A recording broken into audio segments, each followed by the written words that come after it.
Well, let's talk about the your latest single, "If I Ever Stray," which has nothing to do with any of that.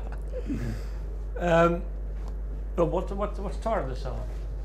It's funny. Sometimes when I'm writing songs, it takes me a really, really long time, and you have songs that will take like 6 months or a year to kind of be born. And then sometimes I just be kind of messing around with something in a sound check, and then 10 minutes later you have a song that's completely finished. And this was definitely one of the quick ones. And the words, I guess, are just about kind of saying thank you to the people who you depend on in life. You know. Who? Well, for me particularly, my friends and my family, you know, particularly, and I think when I was writing the song in mind, I had specifically the guys in my backing band, who I play with, the Sleeping Souls, who aren't here today, unfortunately, but they'll be here on Sunday.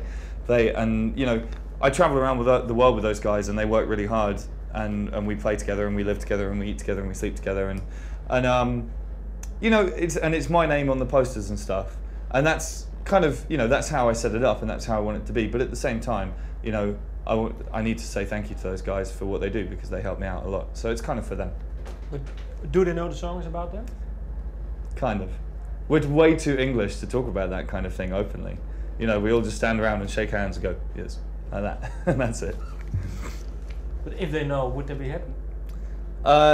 Yeah, I think so. Although they probably wouldn't tell me they were happy. They would hide it. They would hide it, okay. But the video is shot on a beach. Yes. What beach?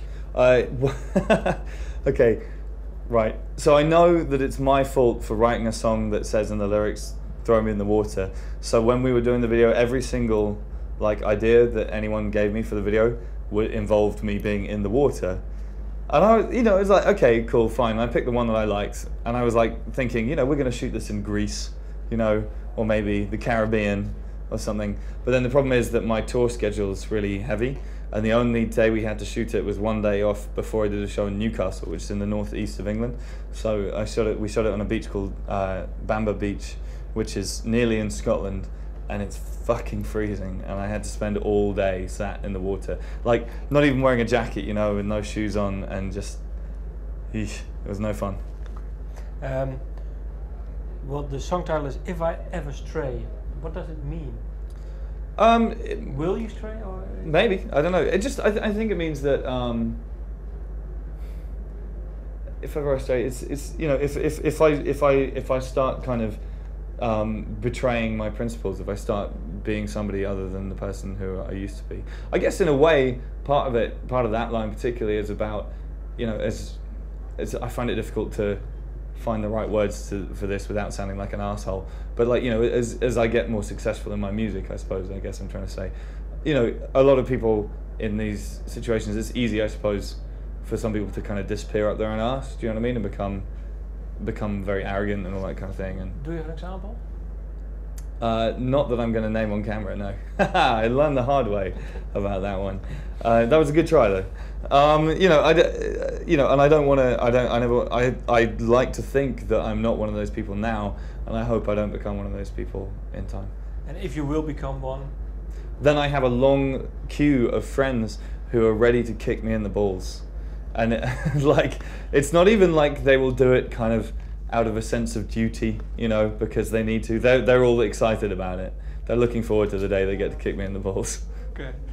Well, have you been kicked in the balls recently? No. No one has kicked me in the balls recently.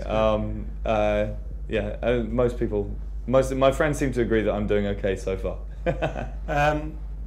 Eton, there's one question. I read somewhere that you attended the same time frame as William did. Do you know him? No. There was 2,000 kids at the school. And he had bodyguards around him the whole time, as I remember. So I don't have any good stories, I'm afraid. No problem. What do you think then? You say England keep my bones. What do you think of the king and the royalty? The monarchy. Monarchy, yeah. I think I would be a Republican if I could be bothered. The thing is, it's the royal family have no real kind of political input, and they kind of bring in a lot more money to the UK than they cost us.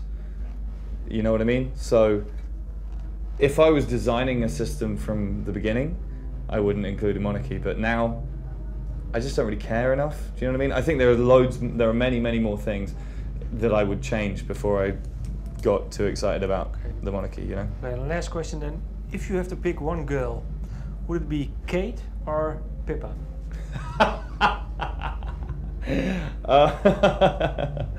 Oh boy, that's a difficult question. You know, I would pick Pippa because she's single. You know, Kate's married, and I wouldn't want to. You know, I'm not the kind of guy who goes for a married woman. So. Or else you would be kicked in the balls. Yeah, exactly. So, and I don't, you know, it would be very rude. It's very rude to hit on married women. And I'm, you know, Pippa's free, and then maybe Pippa's not free. She's not free. No, she has a boyfriend, but. Oh yeah, but that doesn't mean I'm going to go out of here right now and go and hit on Pippa Middleton. But I mean, she's not actually married though. She might break up with her boyfriend, and then I've got a chance. You know, maybe one day it could happen.